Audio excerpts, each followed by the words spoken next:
नमस्कार दोस्तों। आप सबका उन्नति एस्ट्रो वाला यूट्यूब चैनल पर स्वागत है।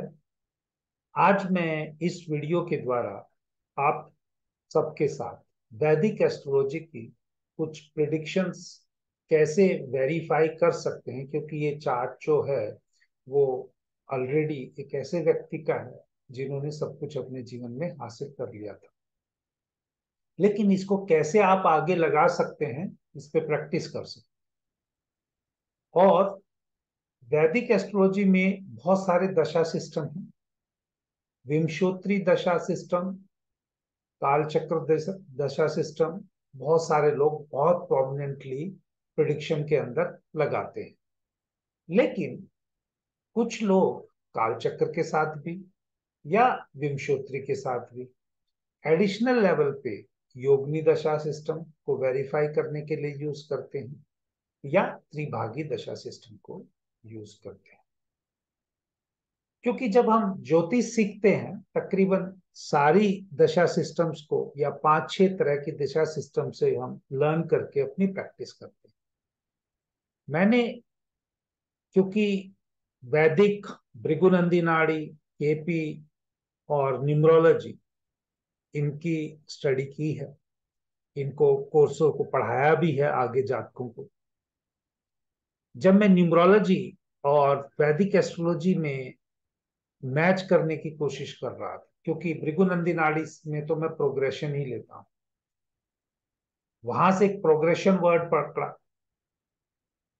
न्यूमरोलॉजी में एक साइकिल जो है दशा सिस्टम में, वो 45 ईयर्स का होता है। वहां से जो टेंटेटिवली जो 120 साल की जो दशा सिस्टम है, उसको अगर त्रिभागी यानी 3 भागों में ओवरऑल डिवाइड भी करते हैं तो वो 40 आता है। तो वहां से वो मैच करके जो साइकिल है, क्योंकि मैं न्यूमरोलॉजी में जब पढ़ा रहा था तो मैंने 3 साइकिल्स लेता हूँ लाइफ के मिनिमम प्रिडिक्शन करने के लिए, क्योंकि 45 45 45 इस तरह से हम देते हैं। तो वो चीजें देखने के बाद, तो जैसा मैंने आपको कहा कि भृगुनंदी नाड़ी की टीचिंग के दौरान उस पे मास्टरी प्रोग्रेशन पे करने के बाद मैंने प्रोग्रेशन पकड़ा। वैदिक का स्टूडेंट और पढ़ाने के बाद एज ए टीचर बनने के बाद वहां से विंशोत्तरी पकड़ा, और न्यूमरोलॉजी से वो 1/3 वाला या 3 टाइम्स वाला साइकिल पकड़ा। इन तीनों को जब चीज में देखा और मैंने स्टडी की त्रिभागी के रूप में, क्योंकि विंशोत्तरी को भी अगर आप हर दशा को 3 साल 3 से भाग करेंगे, अगर मान लीजिए मंगल की है दशा, उसको 3 से करना पड़ेगा। अगर वो 7 साल की है, या सबसे आसान है सूर्य की, अगर सूर्य को अगर आप 6 साल देते हैं तो उसका दो दो दो बार 3 बार रिपीटेशन आएगा। सेम वे इस तरह की प्रिडिक्शन करने के लिए मुझे बहुत सारी सिमिलरिटी देखी, और लास्ट में जब विंशोत्तरी से और प्रोग्रेशन को जब मैच किया और एक अप्रोक्सीमेट साइकिल लिया इससे न्यूमरोलॉजी से, तो मैंने पाया जो बहुत अच्छे एस्ट्रोलॉजर, जो मेहता साहब के लिए बहुत सारे और प्लेटफॉर्म पे मैंने सुना है त्रिभागी दशा सिस्टम, जो उनकी बुक से पढ़े हैं, या कुछ लोगों को शायद उनसे सौभाग्य हुआ होगा पढ़ने का तो उन्होंने देखा होगा। तो ये वीडियो सिर्फ जो त्रिभागी पे प्रिडिक्शन देते हैं और मैं अपने तरीके से किस तरह से मैच करने के लिए कोशिश कर रहा हूँ, वो उनके लिए है। बाकी जो इसका डिटेल है, वो सारी हिडन लेयर्स तो मैं यहाँ नहीं देने वाला हूँ। लेकिन आप देखिएगा, कंसेप्ट को पकड़ने की कोशिश कीजिएगा, अगर आप स्मार्ट इनफ हैं तो पकड़ भी लेंगे। और विशेष रूप से उन्नति एस्ट्रोलॉग पे आप लोग जो धीरे धीरे जो जुड़ रहे हैं, जो कुछ नई चीजें सीखने के लिए, उनको लगातार मिलती रहनी चाहिए, ऐसा मेरा विश्वास है। क्योंकि मुझे कुछ भी आगे कैरी नहीं करना है। मेरा परिवार से कोई पहले एस्ट्रोलॉजर या रिलेशन से कोई नहीं है। कोई आज की डेट में भी अगर देखेंगे तो किसी को गुरु भी नहीं कह सकते, क्योंकि एस्ट्रोलॉजी मैंने दुख में सीखी है, तो जैसे सभी लोग दुख में सीखते हैं। लेकिन दुख में कोई साथ नहीं देता, तो मैं जितनों का साथ दे सकता हूँ यहाँ इस तरह से देने की कोशिश कर रहा हूँ, ताकि मेरा मोक्ष के रास्ते पर चलने का काम आसान हो जाए। तो दोस्तों आइए देखते हैं त्रिभागी। सबसे पहले त्रिभागी का अगर आपको करना है तो आपको चार्ट की कैपेबिलिटी या चार्ट की स्ट्रेंथ पता होनी चाहिए, अदरवाइज आपकी प्रेडिक्शन खराब हो जाएगी। अगर मैं इस चार्ट को देखकर D1 और D9, मैं ये एनालिसिस जो है पूरा वैदिक से बता, क्योंकि वैदिक में ऐसा किया गया है कि अगर D1 चार्ट एक पेड़ है, एक ट्री है, तो D9 उस पे लगने वाला फ्रूट है, यानी फल है। और किसी भी पेड़ का फल बहुत महत्वपूर्ण हो जाता है उस इवेंट के बारे में बताने के लिए। तो एक छोटा सा एग्जांपल मैं लेता हूं। ये ज्योति बसु, जो वेस्ट बंगाल के चीफ मिनिस्टर रहे, और इनका नंबर ऑफ टाइम जो लगातार चीफ मिनिस्टर बनने का रिकॉर्ड है इन्होंने बनाया, इसके बाद किसी और ने बनाया अभी तो, और आगे भी एक दो चल रहे हैं। तो टोटल 3 बंदों का प्रोमिनेंटली नाम आता है, पहले इनका ही। तो इन चीज को अगर हम देखेंगे इनके चार्ट के हिसाब से, तो इनकी एजुकेशन के बारे में हम बात कर रहे हैं। एजुकेशन का वैदिक एस्ट्रोलॉजी में पंचम भाव है, फिफ्थ हाउस एस्ट्रोलॉजी का है। जो एजुकेशन का कारक है, पढ़ाई का, ज्ञान का या नॉलेज का जो कारक है, 2 ग्रह को माना गया है। अगर बेसिकली एजुकेशन का कारक तो हम जनरल वे में बुध को मानते हैं, लेकिन बुध इंटेलिजेंस है, और जो जुपिटर है वो विजडम है, एक ज्ञान है और एक बुद्धि है।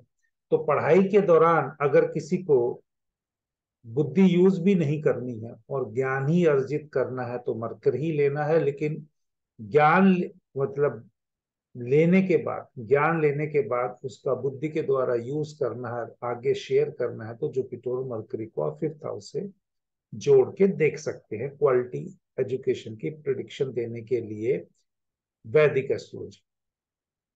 इस जातक के चार्ट का जो कॉम्बिनेशन देखेंगे, बुध वक्री है, गुरु वक्री है।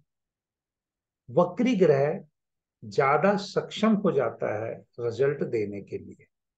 वो अच्छा देगा या बुरा देगा वो इस बात पे डिपेंड नहीं करता, वो एक सक्षम हो जाएगा, जो भी देगा जबरदस्त रिजल्ट देगा। फेल कराएगा तो कई साल लगातार फेल करा देगा, पास कराएगा तो कई साल, मतलब बहुत ही टॉपर क्लास का रैंकिंग वाला स्टूडेंट बना देगा।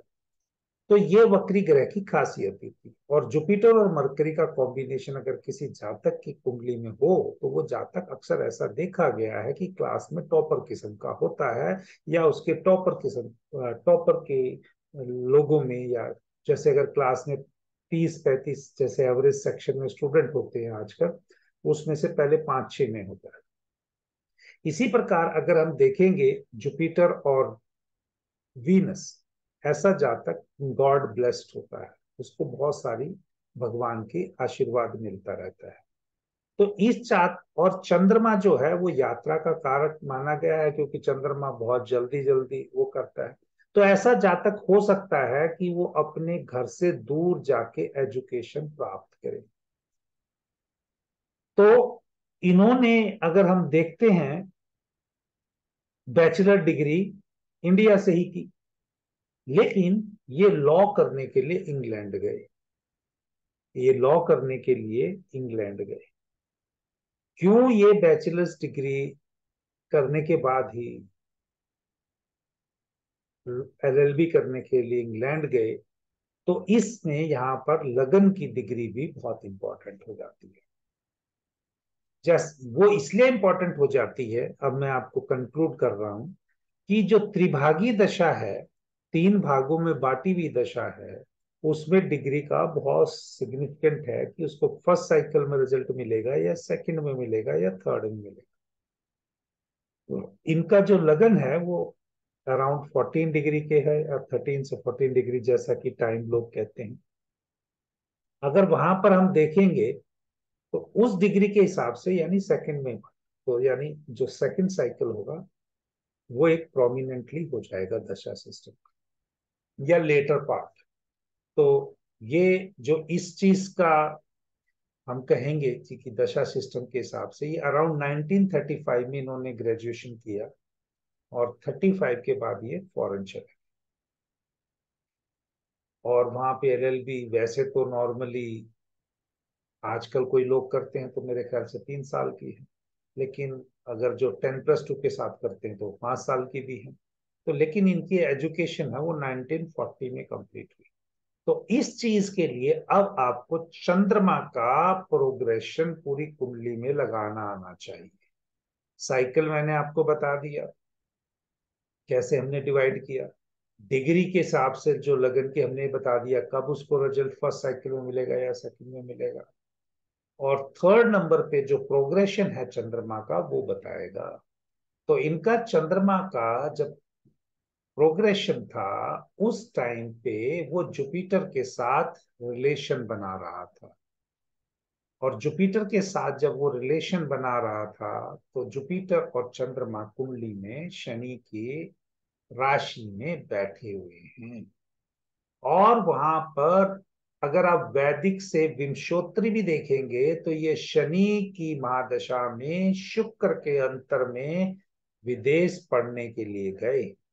तो अगर आप यहाँ देखेंगे शनि वायु का कारक है, शनि बुध की राशि में बैठा हुआ है, शनि जो है वो पंचम भाव का भी स्वामी है एजुकेशन के हाउस का, शुक्र जो है वो लॉन्ग डिस्टेंस ट्रेवल्ड है और बिल्कुल सामने बैठ गया जाके 11th हाउस में, जहां पर वो बुध के साथ बैठा हुआ है, वक्री बुध के साथ। और वक्री वक्री बुध जो है वो शनि के साथ भी संबंध बना रहा है, यानी शनि और शुक्र दोनों के साथ संबंध बना रहा है। तो 212 की एक्सेस जो है या 212 जो प्लैनेट्स की पोजीशन है, इसको आप नहीं मानेंगे क्योंकि वो वक्री होके शनि के साथ भी आ रहा है। अदरवाइज त्रिभागी दशा से जब आपको प्रिडिक्शन देनी है तो 2, 12 और 6, 8 की ऐसी पोजीशन है जहां जातक को रिजल्ट नेगेटिव मिलता है।